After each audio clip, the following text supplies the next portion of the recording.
2부 예배를 하나님 앞에 드리겠습니다.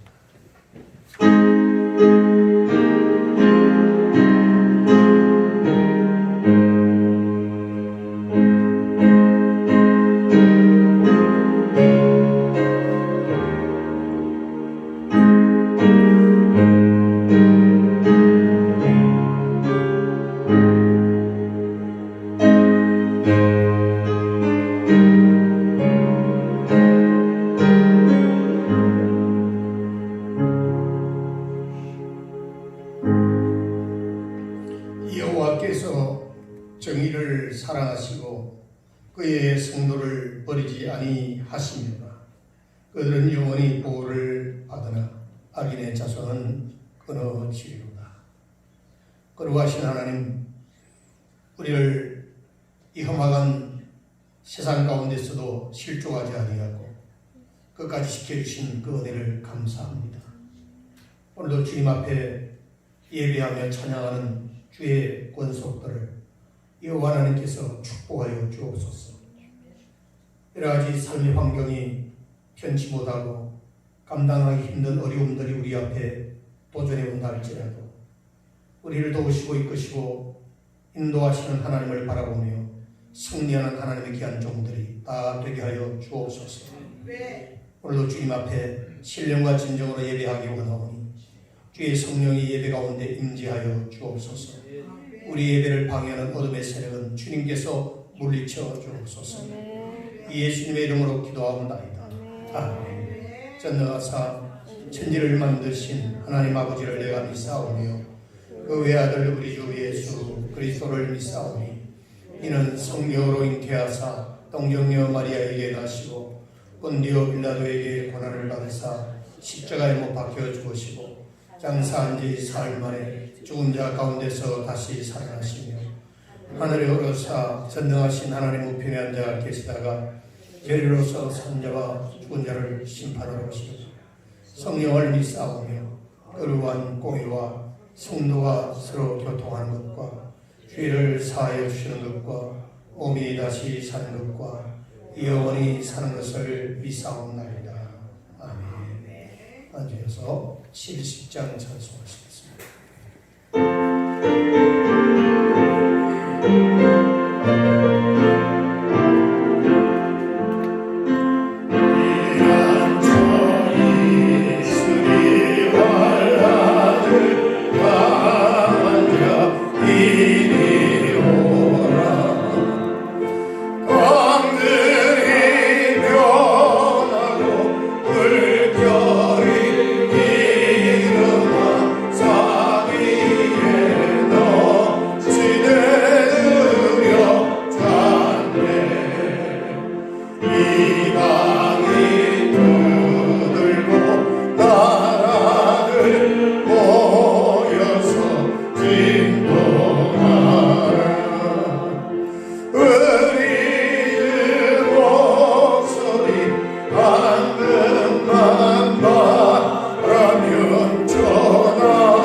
세상의 빛이 되시는 하나님 아버지, 시온의 빛나는 영광이 오늘을 밖에 비추는 4월의 마지막 주일에 주님의 빛나는 보좌 앞으로 나와 예배드리게 하시니 감사드립니다. 이 시간 우리의 마음을 모아 예배드리오니 홀로 영광 받아주시고 저희들의 삶 속에서 잘못된 모든 것들을 용서해 주시고 주님의 보혈로 눈보다 더 이게 씻어 주옵소서. 사랑과 은혜가 풍성하신 주님, 이 예배 가운데 성령 충만함을 허락하여 주시어 우리의 삶에 넘치는 용기와 소망으로 살아가게 하옵소서. 날마다 주님의 성품을 닮아가는 삶으로 이끌어 주시고 하나의 미랄이 썩지 않으면 열매를 맺을 수 없다고 하셨으니 우리가 주님 안에 죽고 다시 살아 풍성한 열매를 맺게 하여 주옵소서. 어느덧 4월을 보내고 봄 햇살이 따가운 5월을 앞두고 있지만 아직 사회와 교회에서는 코로나19 여파로 사회적 거리두기가 이어지고 있고 많은 사람들이 가정에서 온라인 예배를 드리고 있습니다. 하나님은 영이시니 예배하는 자가 영과 진리로 예배할지라고 말씀하신 대로 저희가 예배드리는 자리에 항상 성령님께서 함께하여 주시어 우리의 영혼이 오직 주님을 찬양해 하시고 주님의 뜻이 우리의 즐거움이 되며 주님의 경외가 우리의 마음 가운데 넘치게 하옵소서. 은혜가 보존하신 주님, 우리 서문교회에 은혜를 주셔서 온 성도들이 예배를 사모하여 모이게 하시고 모일 때마다 은혜와 믿음으로 충만히 채워지게 하옵소서. 우리 서문교회가 예수님의 마음을 가르치고 전하고 치유하는 공동체가 되게 하옵소서. 그리하여 성도들이 강렬한 열망으로 기도하고 헌신하여 이전에 보지 못한 큰 부흥을 경험하게 하옵소서. 이제 가정들을 위하여 기도하니 가정 모두가 하나 되게 하시고 자녀들에게 지혜와 명철을 주셔서 믿음 안에서 평안을 누리게 하옵소서. 기름 부어 단위에 세우신 목사님 영육간의 강건함으로 채워주시기를 원합니다. 목사님이 전하시는 말씀을 통해 성도들 삶 전체가 예배가 되어 환난 속에서 끝까지 견디게 하는 인내와 구원의 기쁨을 넘치게 하옵소서. 이 시간 하늘의 귀한 은혜의 말씀으로서 저희들에게 새 힘을 공급하여 주시고 빙들의 마른 불같이 단비를 맞아 소성하듯이 우리의 영과 육이 소성케 되는 뜨거운 예배가 되게 하여 주옵소서. 모든 감사와 찬양과 영광을 주님께 올려드리며 예수 그리스도 이름으로 기도드립니다. 아멘.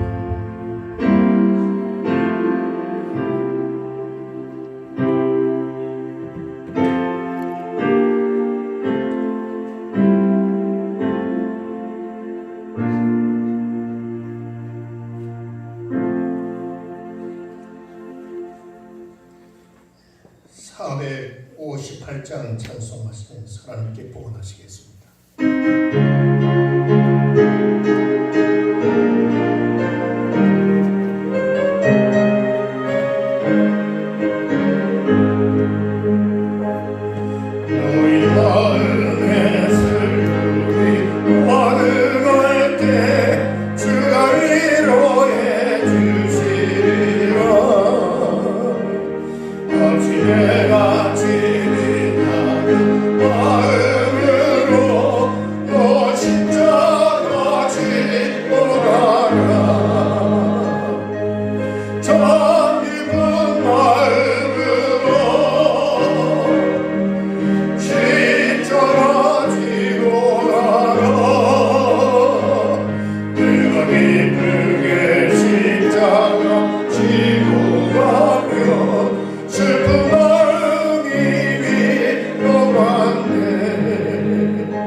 예배하며 찬양하는 주의 권속들을 우리 주님께서 축복하여 주옵소서. 하나님 앞에 마음과 온 정성을 다하여 예배하는 중에 귀한 예물을 구별하여 봉헌하오니 여호와 하나님께서 사랑하는 교우들이 드린 귀한 예물을 받으시고 축복하여 주옵소서. 우리가 태어날 때 그 무엇도 가지고 태어난 것이 없습니다. 우리의 생명도 그리고 우리가 살아가는 모든 환경도 여호와 하나님께서 주신 것으로 인하여 누리며 살아가는 하나님의 귀한 자녀들임을 믿습니다. 하나님, 오늘도 그 은혜에 감사하여 주님 앞에 귀한 예물을 구별하여 싸우니 사랑하는 교우들의 그 마음과 정성을 받으시고 가정과 격려하는 기업과 또 직장을 축복하여 주옵소서. 아버지 하나님, 욕심 앞에서 부끄러운 인생을 살지 않게 하시고 주님 주신 은혜에 감사하며 겸손히 주님을 따르는 신실한 하나님의 귀한 종들이 다 될 수 있도록 축복하여 주옵소서. 11조금을 드리고 하나님 앞에 또 성교원금과 건축원금 감사 예물을 드린 사랑하는 교우들 하나님께서 복에 복을 더하시고 사업의 지경이 넓혀지고 범사가 형통하고 영육간에 하나님이 주시는 은혜 안에서 승리하는 복된 삶을 누릴 수 있도록 하나님 은혜 나려 주시옵소서. 아버지 하나님이여, 경제적인 어려움 때문에 고통당하는 일이 없게 하시고 때를 따라 베푸시는 하나님의 은혜 안에서 날마다 감사하며 승리하는 하나님의 귀한 종들이 다 되도록 복을 내려 주옵소서. 육신이 약한 자들 주님께서 강건하도록 치유하여 주시고 특별히 코로나19로 인하여 우리 모든 삶이 제한을 받고 어려움에 있사오니 이 땅 위에 찾아온 이 재앙도 하나님께서 속히 거두시고 치유하셔서 일상의 생활로 돌아갈 수 있도록 하나님 도와주시옵소서. 오늘도 여러 사정으로 인하여 이 자리에 나오지 못한 우리 교우들, 또 영상 예배를 드리는 우리 교우들, 그 자리에도 하나님 함께 하시고 축복하여 주시옵소서. 아버지 하나님, 오늘도 이름도 없이 빛도 없이 여호와 하나님 앞에 충성 봉사하는 하나님의 귀한 종들 모두에게 동일한 은혜와 복을 주시옵소서. 축복하고 예수님의 이름으로 기도하옵나이다. 아멘.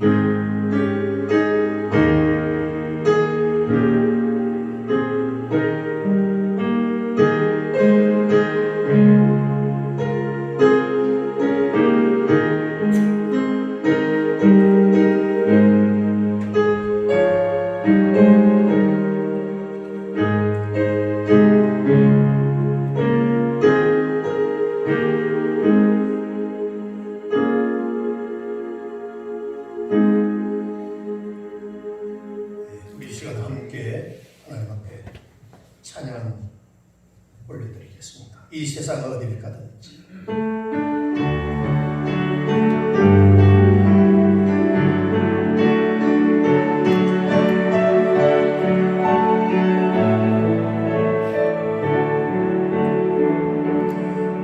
이 세상 어딜 가든지 어디서 무얼 하든지 주는 항상 나와 함께 동행하여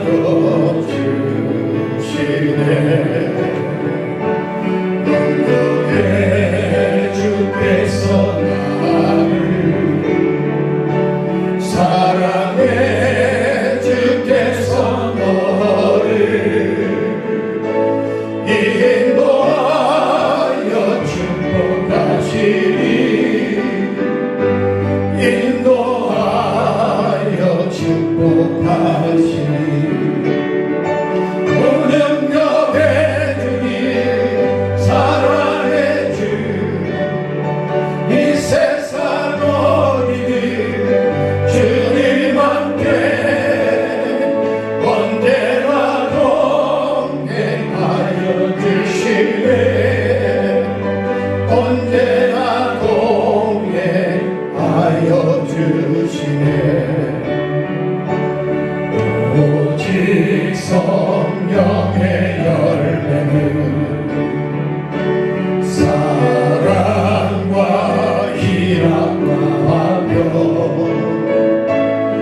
시간 교회 소식 전합니다.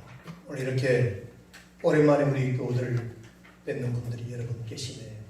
정말 보고 싶었고 만나고 싶었습니다.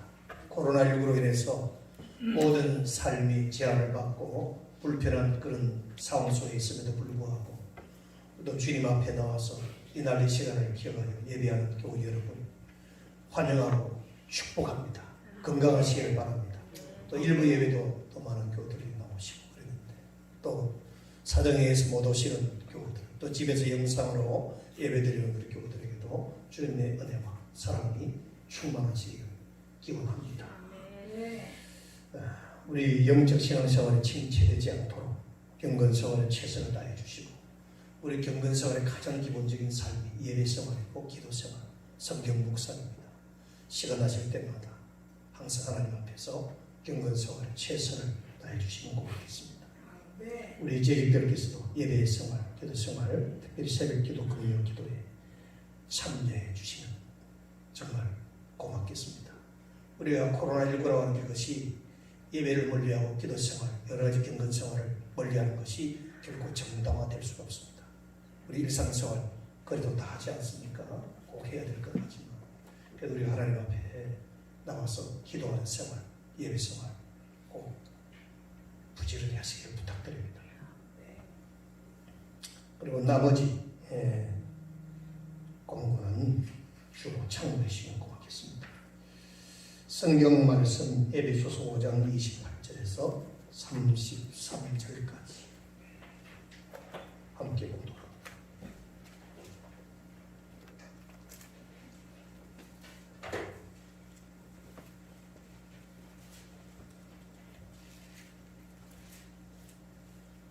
함께 공부하겠습니다. 에베소서 5장 28절입니다. 시작. 이와 같이 남편들도 자기 아내 사랑하기를 자기 자신과 같이 할지니 자기 아내를 사랑하는 자는 자기를 사랑하는 것이라. 누구든지 언제나 자기 육체를 미워하지 않고 오직 양육하여 보호하기를 그리스도께서 교회에게 함과 같이 하나니 우리는 그 몸의 지체이니라. 그러므로 사람이 부모를 떠나 그의 아내와 합하여 그 둘이 한 육체가 될지 이 비밀이 크도다. 나는 그리스도와 교회에 대하여 말하노라. 그러나 너희도 각각 자기의 아내 사랑하기를 자신같이 하고 아내로 자기 남편을 존경하라. 아멘. 오늘 이렇게 우리 교우들 또 뵙게 돼서 반갑고 또 감사하고 주님의 은혜로 한 주간도 우리 말씀을 통해서 승리할 수 있기를 축원합니다. 우리가 이 가정의 원리를 잘 알면 가정이 행복합니다. 뿐만 아니라 교회의 원리도 우리가 잘 알면 신앙생활이 행복합니다. 우리가 몰라서 원하는 것도 있지만 알지만 실천하지 못하는 부분도 참 많을 것입니다. 이 가정과 교회는 하나님께서 우리에게 주신 최고의 축복입니다. 하나님께서 허락하신 이 가정과 교회는 많은 공통점을 가지고 있는데 오늘 이 가정과 교회 원리를 우리 함께 살펴보면서 은혜를 나누기 원합니다. 이 에베소서는 교회론을 통해서 가정과 교회의 원리를 잘 설명하고 또 우리에게 교훈하고 있습니다. 특별히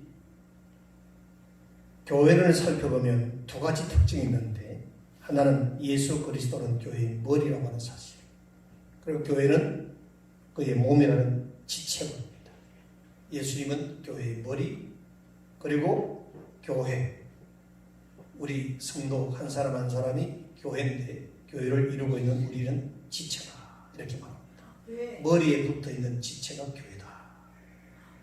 또 다른 하나는 남편과 아내의 관계로 설명한 가정 원리입니다.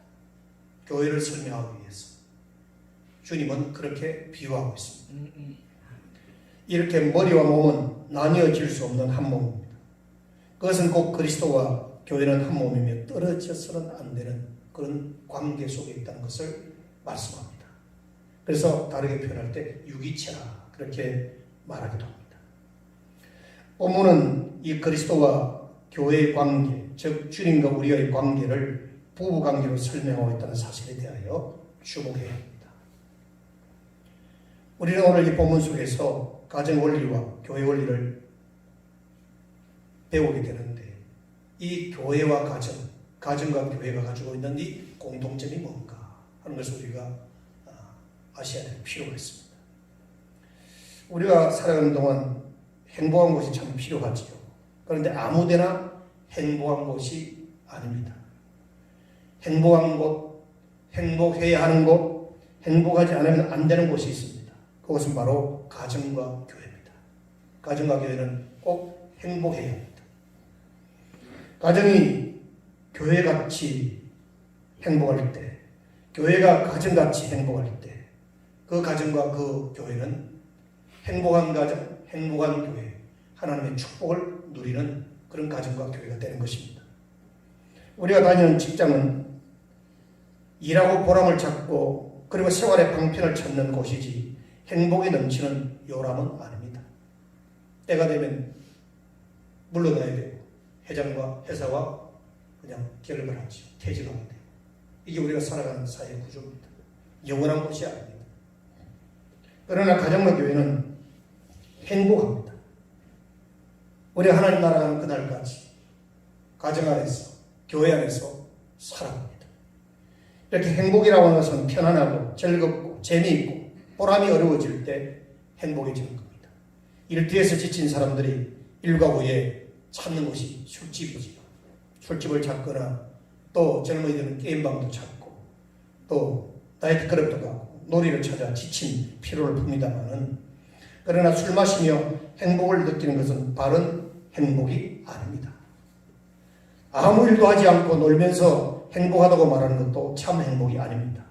오늘 본문이 우리에게 가르쳐주는 두 가지 원리가 있는데 앞에 말씀드린 것처럼 가정의 원리와 교회의 원리인데 가정의 원리에서 우리는 세 가지 원리를 발견하게 됩니다. 첫째는 사랑과 존경의 원리입니다. 사랑과 존경의 원리. 가정에서 꼭 기억해야 될 원리는 사랑과 존경의 원리. 이 두 가지 중에 하나라도 무너지면 가정은 문제가 생깁니다. 자, 22절을 볼까요? 22절 말씀. 다 같이 한번 보십시다. 22절 말씀. 5장 22절. 함께 읽어보십시다. 시작. 아내들이 자기 남편에게 복종하기를 죽게 하라 그랬습니다.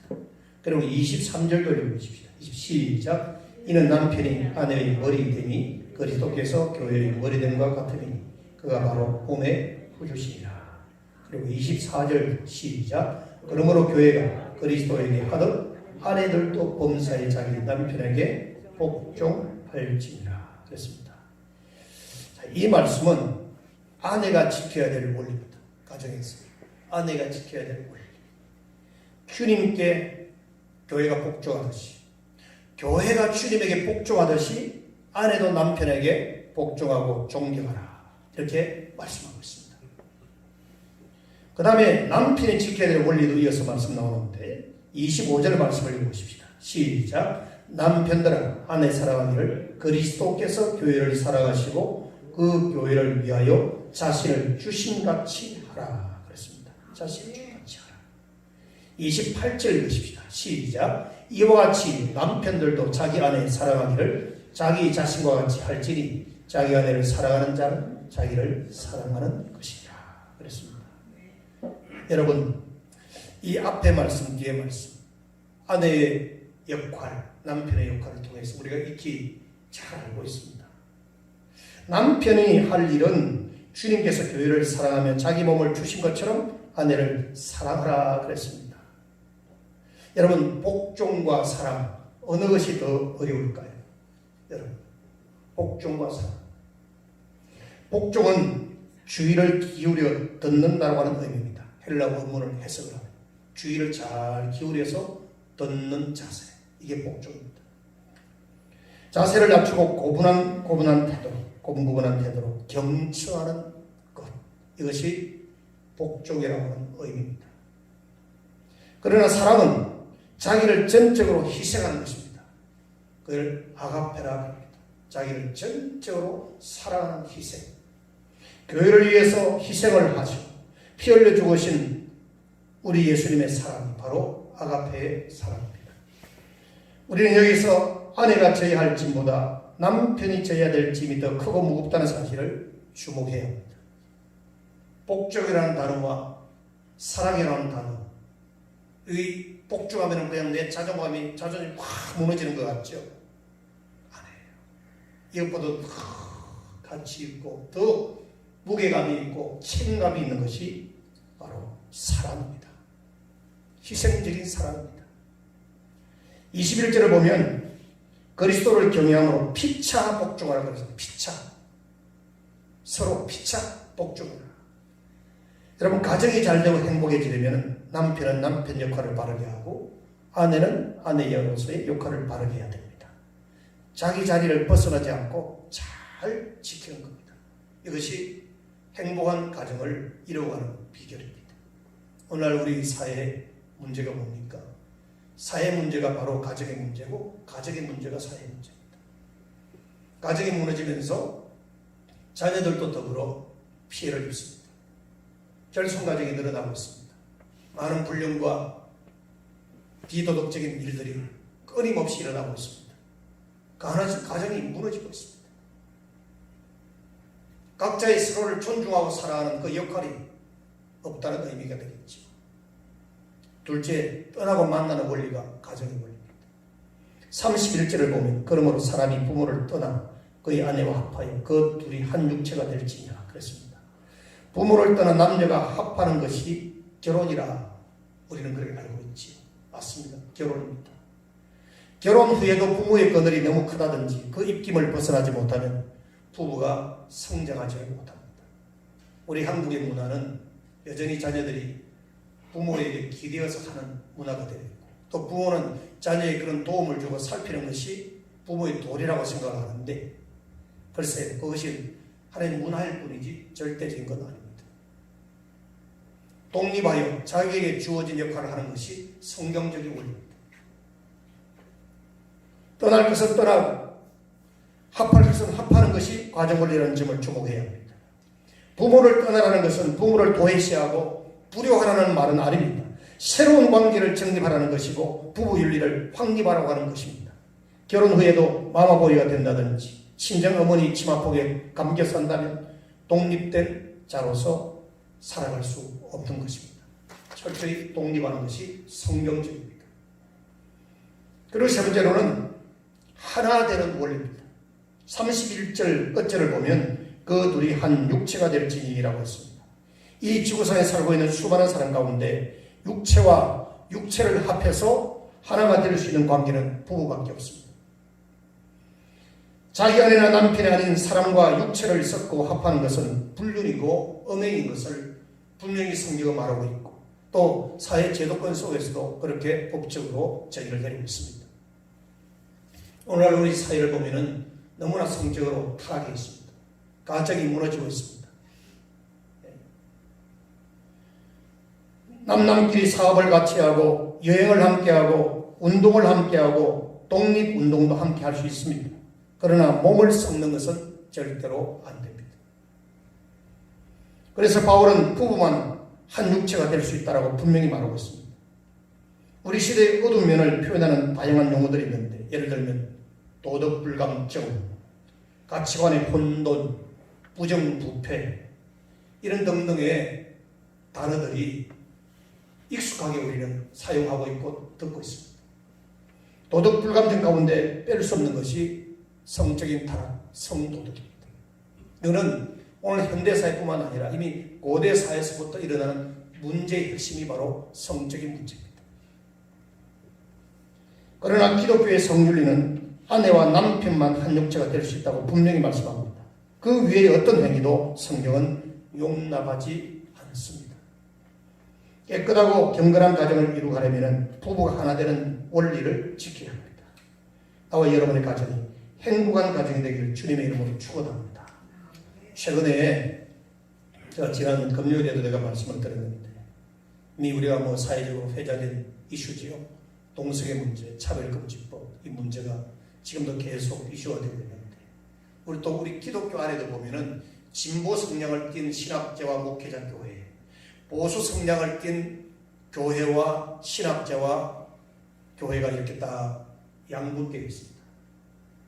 근데 뭐 한기총이라든지 뭐 한교연 이런 연합은 보수 교단을 중심으로 한 연합체로 간다면 뭐 NCSK 한국교회 협의회 뭐 이런 쪽은 주로 그 진보 성향을 띤 그런 연합단체입니다. 그런데 지난번에 한국교회 협의회 앞에서 보수 성향을 띤 목회자와 사회시민단체들이 데모를 했습니다. 집회를. 무엇 때문에 그랬고 하니 이 진보 성향을 띤 이 NCSK가 차별금지법을 제정하고 또 이걸 통과시키라고 현 정부가 진행하고 있는 것에 대해서 힘을 실어주는 그런 정책을 펼치고 있습니다. 그러다 보니까 여기에 대해서 반대하는 보수 성향을 띤 목회자들과 시민단체들이 이건 아니다. 그래서 그걸 철회하라고 데모를 했습니다. 성경에는 동성애를 죄라고 말합니다. 여러분 믿으시죠? 동성애는 죄입니다.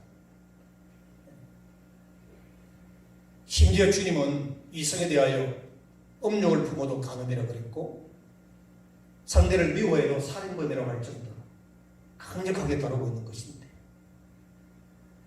이걸 단순히 인권이라고 하는 문제로 그렇게 접근해서는 안 되는 거죠. 성소수자들에 대한 행위, 동성애하는 사람들, 동성애 그 자체는 죄지요. 그런데 그 사람의 인권은 사회가, 교회가 보호해야 될 책임이 있습니다. 그러나 그 행위는 죄가 되는 겁니다.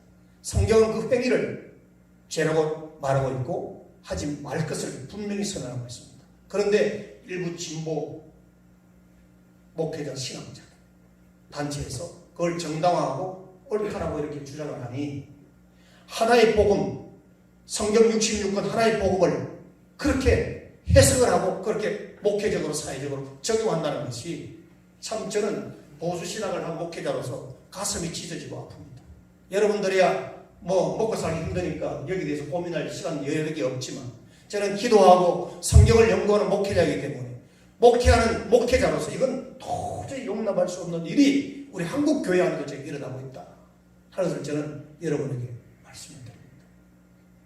강단에서 진리의 말씀을 외치면서 밖에 나가서 사회적인 운동은 성경과 반대되는 그런 주장을 하고 한다면 그건 속된 말로 사기꾼이죠.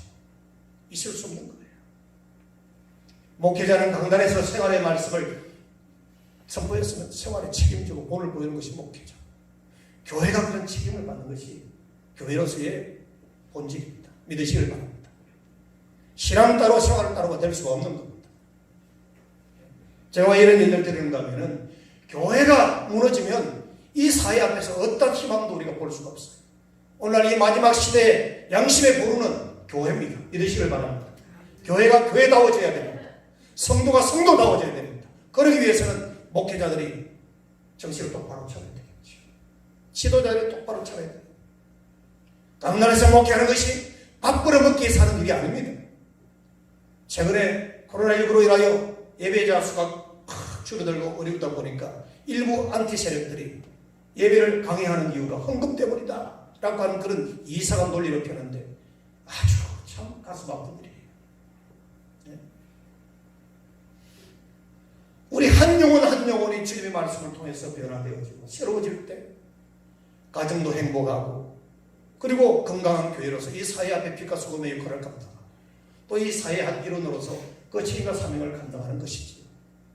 그래서 제가 오늘 이 가정과 교회 원리를 성경을 통해서 여러분에게 기도하면서 이 말씀을 준비한 겁니다. 그 다음 교회의 원리를 한번 살펴볼까요? 교회의 원리. 교회에도 세 가지 원리가 있어요. 첫째, 경외와 복종의 원리입니다. 21절을 보면 그리스도를 경외하라 그랬습니다. 21절에 그리스도를 경외함으로 피차 복종하라. 그리고 22절에서는 죽게 하도다 그랬습니다. 주님은 교회를 사랑하사 자기 자신을 희생하셨습니다. 이것은 사랑의 원리입니다. 사랑의 원리. 그 사랑을 받은 우리가 할 일은 뭘까요? 주님을 사랑하고 경외하고 복종하는 것입니다. 다시 말하면 내가 주님을 위해 할 수 있는 일은 무엇이든지 다 해야 합니다. 이유는 주님께서 우리에게 가장 귀한 생명을 주셨기 때문입니다. 미국 초대 대통령 조지 워싱턴의 어머니가 어느 누군가로부터 이런 질문을 받았어요. 어떤 질문을 워싱턴 어머니에게 질문했는가? 아들을 어떻게 키웠기에 위대한 대통령이 될 수 있었습니까? 하고 물으니까 이 조지 워싱턴의 어머니가 이렇게 대답했습니다. 저는 아들에게 하나님께 절대 복종하는 법을 가르쳤습니다. 그랬습니다. 저는 하나님께 절대 복종하는 법을 우리 아들에게 가르쳤다. 이것이 어머니의 대답이었습니다. 사람은 순종을 배우고 순종을 가르쳐야 합니다. 교회에서도 그렇게 배우고 그렇게 가르쳐야 되고 가정에서도 그렇게 가르치고 배워야 돼요. 이게 가정이 교회가 행복해질 수 있는 비결입니다. 이걸 무시해버리면 무너지는 겁니다. 그리스도인들이 해야 될 일은 교회의 머리이신 주님께 복종하는 것입니다. 우리는 그리스도가 교회의 머리라는 말씀을 주목해야 됩니다. 머리는 모든 지체 위에 상체 부분에 있습니다. 발을 가리켜 머리라고 하지 않습니다. 모든 지체의 상체 부분에 있는 게 머리입니다. 명령과 통제, 상황 본부입니다. 사람의 신체 구성을 보면 발도, 손도, 귀도, 콧구멍도, 눈도, 폐도 다 둘씩입니다. 그런데 머리만 딱 하나, 머리가 하나. 물론 내 속에 뭐 자뇌와 원뇌로 나누어져 있긴 하지만 그건 하나의 기능의 분리이지요. 그러나 머리는 하나입니다. 머리. 그래서 머리가 둘이면 그것은 기형이라 그러지요.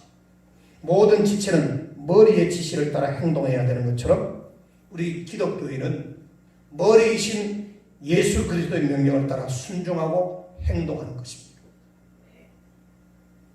말씀 안에서 그 말씀을 순종하고 따르는 거죠.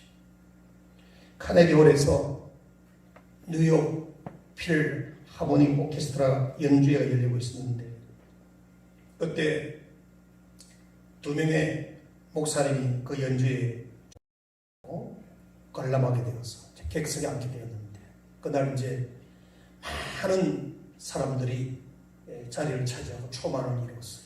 이제 일부 연주가 끝나고 잠깐 이제 쉬는 시간이 되었는데 그때 한 분의 목사님이 곁에 있는 목사님이 물었어요. 여기에 교회는 언제쯤이나 오늘 이 연주의 관객처럼 차고 넘칠 수 있겠는가 하고 물으니까 그 목사님 옆에 있던 목사님이 대답하기를 우리 교회도 지휘자의 지휘에 전적으로 따르고 순종하는 100명만 있으면 객석이 차고 넘치게 될 수 있을 걸세 라고 말했습니다. 여기 포인트가 뭡니까? 지휘자의 순종함. 훌륭한 오케스트라는 지휘자의 지휘에 따라야 훌륭한 음악을 연주할 수 있습니다. 오케스트라 단원들이 지휘자의 지휘를 따르지 않는다면 연주는 실패합니다. 그리고 음악 팬들은 다시는 그런 연주회장을 찾지 않을 것입니다. 교회의 부흥도 마찬가지죠. 그리스도의 명령을 따르고 순종하는 사람들이 바로 목사가 되고 장로가 되고 안수집사가 되고 권사가 되고 서리집사가 될 때 그리고 그들이 격조 높은 음악을 함께 하모니를 이루고 연주할 때 교회는 차고 넘치게 될 것이고 은혜가 넘치는 흔히 우리가 말하는 부흥하는 교회, 평안한 교회가 될 줄로 믿습니다. 네. 그러니까 교회 각 기관장님들은 파트장이에요. 파트장. 네. 파트장. 파트별로 연습을 해서 함께 모여 하모니를 이루고 지휘자의 통제를 받거든요. 네. 모든 사회 구조, 조직이 그렇습니다. 종교개혁자 마틴 루터는 나는 기적을 행하는 사람이 되기보다는 순종하는 사람이 되고 싶다 그랬습니다. 순종하는 사람이 되고 싶다. 신앙생활을 잘하느냐 못하냐를 가늠하는 척도가 뭘까요? 하나님을 얼마만큼 높이느냐, 하나님의 말씀을 순종하느냐 하지 않느냐, 여기에서 결정하는 겁니다. 제가 앞에 말씀드린 것처럼 우리 오늘 현대 그리스도인들의 신앙생활의 약점이 뭔가 하면은 신앙은 해요. 신앙. 지식적으로 알고 듣고 배워서 신앙은 하는데 생활이 부족해요. 연결되어야 되는데 신앙생활이 연결되어야 되는데 이게 분리되어 있단 말이에요. 이게 우리가 변화되어야 될, 새로워져야 될 기도 제목입니다. 여러분 우리 신앙생활을 잘하시기를 주님의 이름으로 축원합니다. 신앙생활. 예를 들어 볼까요? 네. 절대 복종하는 신앙생활이 가장 위대한 신앙생활인데 성경 도처에 이런 많은 예들이 소개되어지고 있습니다. 우리가 잘 아는 창세기 6장에 보면은 대홍수 심판에 대한 사건이 쭉 기록되어 있는데 거기에 등장하는 핵심 인물이 노아입니다. 노아. 세상을 홍수로 심판하시기 전 노아에게 우리 하나님 뭐라고 말합니까? 배를 만들어서 피신하라. 노아를 비롯한 그 가정을 구원하기 위해서 하나님께서 노아에게 내린 명령입니다. 방주를 지어라는 겁니다. 그런데 그 배를 만드는 장소가 우리가 생각하는 어떤 상식적인 차원에서 보면 강가든지 뭐 바닷가, 이게 다 조선소가 있잖아요. 그죠? 한국 유명한 조선소들 다 바닷가에 있잖아요. 근데 아라산 꼭대기예요. 장소가. 어떻게 산이면 집을 지어야지 어떻게 거기다가 배를 짓습니까? 그런데 하나님은 상식을 무시한 채 산 꼭대기에 배를 만들라고 노아에게 명령을 하는 겁니다. 중요한 것은 비상식적이고 비합리적이고 비논리적인 그 명령에 노아가 순종을 했다는 겁니다. 순종하는 노아의 태도. 그래서 창세기 6장에 보면은 그런 하나님의 명령을 받고 노아가 그대로 하니라 라고 말합니다. 한번 따라서 그대로 하니라. 네, 이게 신앙생활입니다. 그대로 하니라. 여호와 하나님의 명령에 따라 그대로 하니라. 거기에 무슨 인간적인 문제를 제기하고 토를 달고 시비 걸지 않았습니다. 그대로 하면은 편한 겁니다. 신앙생활은 그대로 한 겁니다. 거기 우리 인간의 사상과 나의 개인적인 주관과 여러 가지 그게 막 섞이면 신앙생활이 복잡해지는 겁니다. 그대로 아니라 이게 노아의 태도예요. 또 우리가 잘 아는 아브라함을 볼까요? 어느 날 하나님께서 아브라함에게 독자 이삭을 번제를 바쳐 번제로 바치는 이 제사법은 제물을 제단 위에 올려서 불로 태워가지고 연기로 하나님 앞에 올려드리는 제사법이에요. 그러니까 백세에 난 아들 이삭을 결박을 해서 제단 위에 묶어 올려가지고 불에 태워가지고 연기로 올리라는 거예요. 이게 하나님께서 아브라함에게 하신 명령입니다. 백세에 난 아들 얼마나 귀합니까? 여러 아들 중에 하나가 아니고 백세에 태어난 이 독자 아들 이삭을 하나님께서 바치고, 그런데 아브라함은 그러한 하나님의 명령을 따르기 위해 아침 일찍 이삭을 데리고 모리아 산을 향해 길을 떠납니다.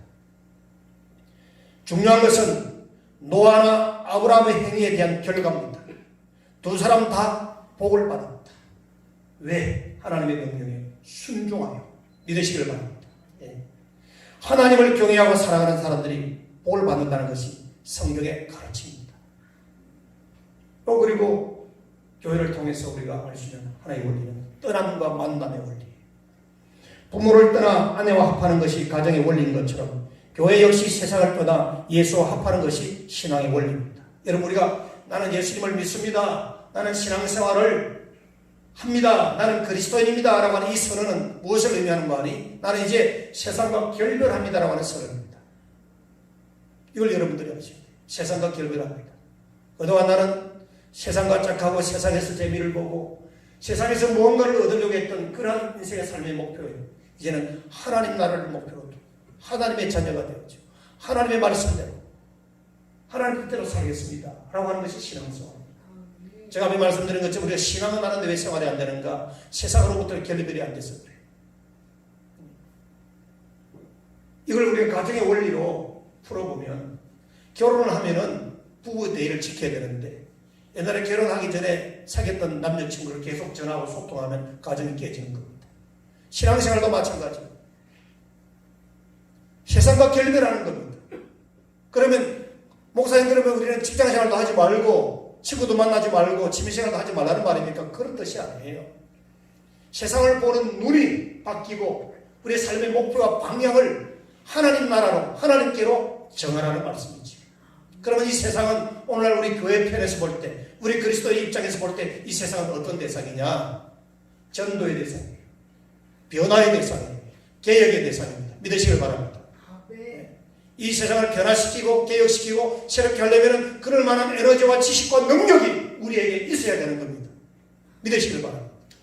그게 없으면 세상에 동화되어서 안 믿는 불신자들처럼 똑같이 사는 거예요. 욕심에 굴복당하고 수치를 당하고 사기도 치고 그렇게 되는 거예요. 이 떠난과 만남의 원리. 32절에 보면 부모를 떠나 아내와 합하는 것은 큰 비밀이라고 그랬습니다. 비밀. 이 비밀이라고 하는 말의 뜻은 신비하다, 신기하다, 알고 나면 기쁘고 좋다라고 하는 그런 의미가 있습니다. 예수 믿고 술, 담배 끊는 것도 뭐 특별한 일이겠지요. 예수 믿기 전에 술, 담배 마시고 피우던 사람들은 그것을 끊는다는 것을 상상도 못합니다. 참 힘들지. 그리고 본인 자신도 그것을 신기하게 생각해요. 더 좋은 것을 만났고 더 좋은 것을 선택했기 때문에 이전 것을 끊을 수가 있는 것입니다. 우리가 주님을 사랑한다. 끊을 수 있다. 그리고 솔직히 술, 담배는 백해무익이에요. 술, 담배를 하면서 건강을 위해서 무슨 약을 먹는다? 모순 아닙니까? 그렇죠? 모순이죠. 결혼을 예를 들어볼까요? 앞에 말씀드린 것처럼 남녀가 결혼을 약속하고 교제를 시작하거나 결혼했으면 그 이후로는 남녀 교제가 선명해야 합니다. 결혼한 세대에게 날이면 날마다 다른 남자로부터 수십 통씩 전화가 걸려온다든지 여자로부터 신랑한테 낮과 밤을 가리지 않고 전화가 걸려온다면 그거 어떻게 되겠습니까? 문제가 생기는 거예요. 이렇게 떠남과 만남이 분명해야 됩니다. 우리가 그리스도를 주님으로 모시고 신앙생활을 시작했다면 떠남과 만남이 분명해야 합니다. 이게 영적인 경건 생활의 거룩한 삶을 향하여 나아가는 출발이 되는 줄로 믿으시기 바랍니다. 여러분의 의식 속에, 습관 생활 속에 아직도 결렬하지 못한 것이 있다면 오늘 주님 앞에 결단하시기를 주님 이름으로 축원합니다. 결단하십시오. 떠나야 됩니다. 떠나지 않으면 늘 우리는 영적인 존재이기 때문에 양심에 막 갈등이 와요. 명색이 목사인데 권사인데 이게 뭐예요? 사람은 속일 수 있어요. 그러나 하나님은 불꽃 같은 눈으로 우리의 모든 상태를 다 보고 계시거든요. 하나님 앞에서 우리 모두 진실하게 삽니다. 세 번째 원리는 하나 되는 원리예요. 신앙생활의 궁극적인 목표는 예수님처럼 되는 겁니다. 다시 말하면 예수님을 닮아보려는 것이 궁극적인 이상의 목표입니다. 예수님의 봉사의 생활을 보면 우리가 어떤 부분을 본받아야 될지 잘 나타나 있고 실제로 우리 예수님은 사랑하는 제자들에게 친히 본을 보였습니다. 용서하는 것, 사랑하는 것, 희생하는 것, 겸손한 것 다 보여주셨습니다. 창조주신 자신이 섬기는 종이 되셔서 철저히 제자들에게 섬김의 삶을 보이셨습니다. 겸손을 보이셨습니다. 교회는 그러한 주님을 본받아 닮아가기 위하여 보인 신령한 공동체라는 사실을 믿으시길 바랍니다. 세상은 높아지기를 원하지만 우리 그리스도인들은 스스로 주님 앞에 낮추게 하나님이 높여주신 줄로 믿으시기 바랍니다. 이게 기독교 진리가 가지고 있는 역설적인 교훈입니다. 그리고 예수님을 닮은 사람들은 대인관계도 아름답고 원만하게 살아가요. 우선 대인관계에 문제가 있다는 것은 그 사람 개인의 성품이나 기질이 문제가 있다는 거지. 뭔가 문제가 있는 거예요. 가지고 있는 가치관이나 삶의 스타일이 좀 상식적이지 못하고 뭔가 좀 특이할 때 대인관계가 무너지는 겁니다. 여러분 오늘날 우리 사회가 신용사회인데 신용사회에서 돈만이 최고가 아니에요. 그 사람이 가지고 있는 인격, 신용, 이 대인관계가 우리 인간의 성패를 좌우한다 해도 과언이 아닙니다. 여러분 부부가 하나 되어 가정을 이루는 것처럼 교회는 주님과 하나 되고 그리고 많은 지체들이 하나가 되어서 교회 공동체를 이루는 것입니다. 부부는 하나 될 때 가장 행복합니다. 교회도 하나 될 때 가장 행복합니다. 성령은 하나 되게 하시는 하나님 자신이지만 마귀는 우리를 분열케 하고 가정을 깨뜨리고 교회를 깨뜨리고 사회를 분열케 하는 것이 마귀입니다. 우리 대한민국 민족이 극복해야 될 게 있지요. 안 좋은 문화지요. 혈연, 지연, 학연. 이건 아주 안 좋은 더러운 것을 우리 후손들이 물려받았어요. 이거 깨뜨려야 돼요. 교회 안에서는 그런 걸 존재할 수 없습니다. 그리스도 안에서는 하나가 되어야 됩니다. 할렐루야. 복음으로 하나 되어야 됩니다. 복음. 남편 마음속에 아내가 자리 잡고 있는 것, 아내 마음속에 남편이 자리 잡고 있는 것, 그래서 늘 생각하고 위하는 것이 부부의 바람직한 사랑인 것입니다. 마찬가지로 주님 마음속에 늘 내 자리 잡고 있는 것, 내 마음속에 늘 주님이 자리 잡고 있는 것, 그래서 늘 주님을 생각하고 그리워하고 사랑하는 이것이 주님과 하나 된 사람의 삶인 것입니다. 그러니까 주님과 우리 성도, 교회와 하나님과의 연합된 그 내용을 잘 설명하고 비유하고 있는 것이 요한복음 15장을 읽어보십시오. 포도나무 비유. 시간이 없어요. 집에 가서 꼭 읽어보십시오. 뭘 말씀하려고 그렇게 기록하고 있는 건지. 일본의 가가와 도요이코 선생은 교회는 온갖 쓰레기를 버리는 청결통과 같다 그랬습니다. 이 뭘 의미합니까? 우리 인간 자체가 피차 허물과 문제들이 많은 존재라는 거지요. 이걸 우리 인정해야 돼요. 교회는 천사들이 모인 곳이 아니에요. 문제투성이들이 와서 은혜 받고 변화되어서 주님의 사람으로 성장, 성숙해가는 곳이 교회입니다. 무엇이 우리를 그렇게 변화시킵니까? 하나님의 복음의 말씀이, 주의 성령의 역사가, 거룩하신 성삼위 하나님이 우리를 그렇게 역사하시고 만드시고 이끄시는 줄로 믿으시기를 바랍니다. 피차 허물 많은 사람들이 모인 곳이 교회예요. 교회 안에서 받은 상처 때문에, 흔히 말하는 시험 드는 일 때문에 교회를 나오지 않고 집에서 혼자 예수 믿겠다는 낙심한 신자가 있었습니다. 그래서 목사님께서 기도하고 그 신자의 집에 신방을 갔습니다. 갔더니 이제 벽난로가 불이 붙어서 겨울에 있던가 봐요. 벽난로 앞에서 이런저런 이야기를 나누다가 목사님이 불집게로 활활 타오르는 그 나무 토막 하나를 벽난로 안에서 끄집어내가지고 밖에 내놓았어요. 그 나무는 꺼내놓자마자 이내 꺼져버리고 시커먼 숯덩어리로 변하고 말았습니다. 그래서 목사님께서 그 성도에게 이렇게 말했습니다. 교회는 벽난로와 같습니다. 떠나면 결국은 불이 꺼지고 맙니다. 라고 말했습니다. 그 얘기를 듣고 있던 그 성도가 한참 생각하더니 그 사람 목사님께 말합니다. 목사님, 다음 주일부터 교회 나가겠습니다. 불 꺼진 나무 토막이 되지 않겠습니다. 불을 붙이는 나무 토막이 되겠습니다. 그렇게 말했답니다. 사랑하는 우리 성도 여러분, 오늘날 우리 현대 사람들이 가지고 있는 사회 구조, 이 의식 구조가 다 독립적인 자기 혼자만의 어떤, 그래서 혼술, 혼족, 혼밥, 이상한 문화들이 막 이렇게 일어나는데 성경이 가르치는 가치관하고는 반대되는 사상이에요, 사실은. 교회는 공동체입니다, 공동체. 가족이고. 믿으시기를 바랍니다. 여러분, 우리가 불을 꺼트리는 나무 토막이 되면 안 됩니다. 불을 붙이는 나무 토막. 그걸 함께 모여서 기도하고, 함께 모여 예배드리고, 함께 모여 교제. 우리 주일 예배 그 전에 정상적으로 들을 때 예배 마치고 나면 함께 식사하면서 차 마시고 교제할 때 얼마나 즐거워요. 근데 오늘도 우리가 식당을 현재로는 지금 준비된 게 없으니까 5월 중에 해야 되겠죠. 그냥 예배만 쏙 드리고 교제 없이 떠나니까 완전히 반쪽 예배 드리는 것 같아요. 너무 서운하고 그냥 우리 성도를 그냥 돌려버리는 게 너무 아쉽다. 저는 원래 또 사람을 좋아하는 스타일이라 함께 밥 먹고 차 마시고 얘기해서 얼마나 좋을까.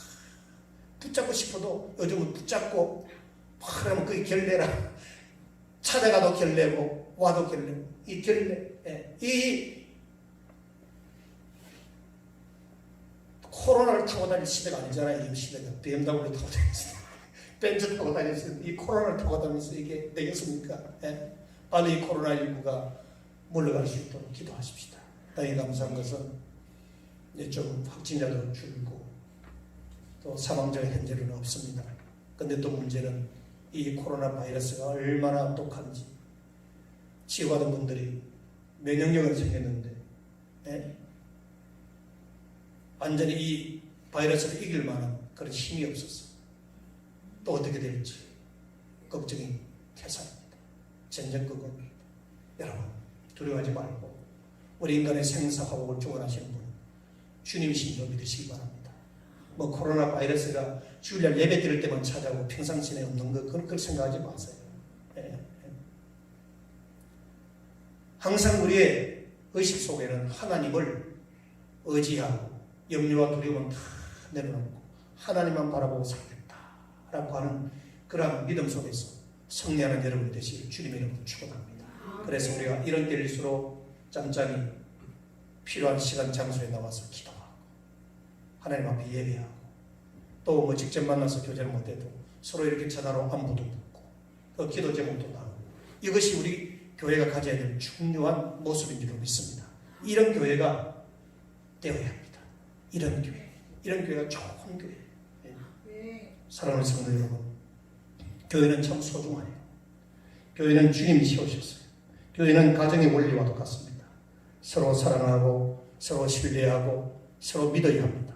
그리고 주님과 하나 될 때 교회는 아주 멋지고 아름다운 교회가 되고 부흥됩니다. 여러분 하나님의 축복으로 여러분의 가정이 행복하고 또 우리가 섬기는 우리 서문교회를 비롯한 이 땅에 세워진 모든 주님의 교회가 주님이 기뻐하시는 행복한 교회로 부흥하는 교회로 나아갈 수 있기를 간절히 소원하고 기도하는 우리 모두가 되기를 주님 이름으로 축원합니다. 기도하십시다.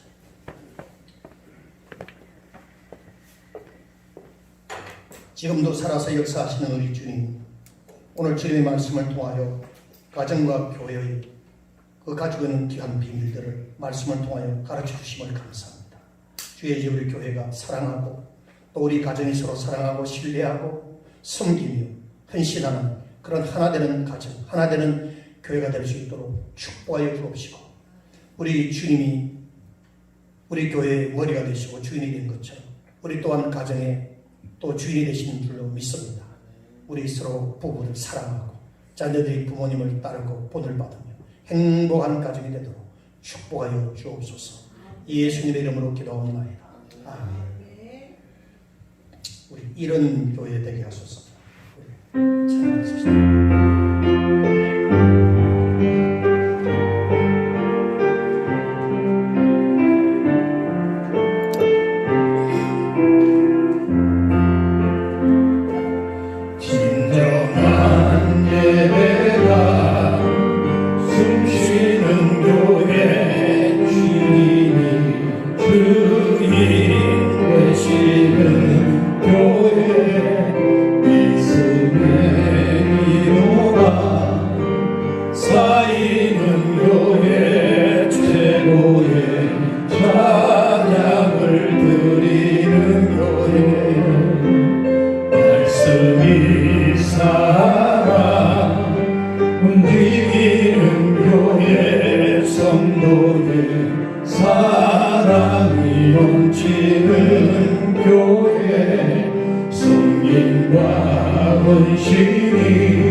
주님의 마음 닮아서 주님의 마음 닮아서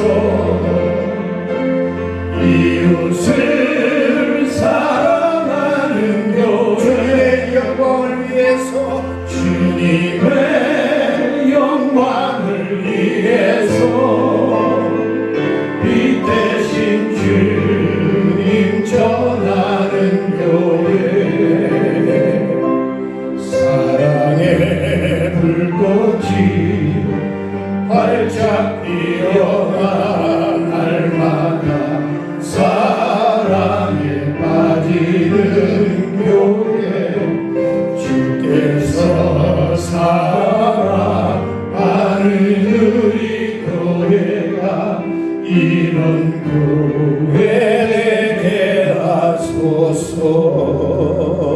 여러분이 눈을 감고 기도하십시다. 하나님께 살아가신 가정, 교회 주 안에서 하나 되어지고 사랑이 넘치고 정말 하나님께 영광을 돌리는, 그리고 주변 사람들에게 모범이 되고 칭송을 받는 행복한 가정, 행복한 교회가 되게 해달라고 이 시간 하나님 앞에 통성으로 기도하시고, 좋게 코로나19가 물러가고 온 교회가 정상적인 예배로 돌아올 수 있도록 하나님 앞에 기도하십시다. 우리 이 시간 두 손을 들고 주여 크게 한번 외치고 통성으로 한번 기도하십시다. 주여 주여 주여. 오 하나님 아버지 감사합니다. 오늘 하나님께서 주신 말씀대로 하나님이 우리의 가정, 우리의 교회가 행복한 가정, 행복한 교회, 주님이 주인 되시고 주님이 통치자가 되시고 주님이 머리가 되셔서 서로 사랑하며 복종하며 섬기는 행복한 가정, 행복한 교회가 되는 수 있도록 주여 축복하여 주시옵소서. 하나님 마귀 사탄은 아버지 하나님마다 우리를 유혹하고 가정을 무너뜨리고 교회를 무너뜨리고 분열케 하는 그런 경험을 끊임없이 펼쳐보이소. 하나님 우리가 이것을 잘 이해하고 믿음으로 승리할 수 있도록, 기도로 승리할 수 있도록, 말씀으로 승리할 수 있도록 하나님이여 축복하여 주시고 도와 주시옵소서. 우리의 가정을 지켜주시고 우리의 자녀를 지켜주시고 주님이 세우신 몸된 교회, 우리 한국 교회를 지켜주시고 하나님의 주 안에서 하나 될 수 있도록 하나님의 보호를 되어 주시옵소서. 오 하나님 감사합니다. 주여 감사합니다.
숨쉬는 교회, 주님이 주인 되시는 교회, 믿음의 기도가 쌓이는 교회, 최고의 찬양을 드리는 말씀이 살아 움직이는 교회, 말씀이 살아 움직이는 교회, 성도의 사랑이 넘치는 성김과 헌신, 성김과 헌신, 기쁨이 되어 열매 맺는 아름다운 주님의 몸을 벗어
지금은 우리의 주인이 되시고 가정과 교회의 머리가 되시며 끝까지 우리를 인도하시는 예수 그리스도의 은혜와 또 신의 외아들 예수 그리스도를 십자가에 못 박혀 죽기까지 우리에게 그 큰 사랑을 확정해 보이신 하나님의 놀라우신 사랑하심과 성령님의 감동, 교통 내주 역사하시니 행복한 가정, 행복한 교회, 이 세상과 싸워 이기는 신실한 성도 되기 원하여 하나님 앞에 기도하며 결심하며 이 문을 나서는 교우들 머리 위에 가정과 자녀와 직장과 기업 위에 주님이 피값으로 세우신 몸된 교회와 코로나19로 인하여 온 세계가 어려움 속에 있는 이 땅의 민족 백성들을 위해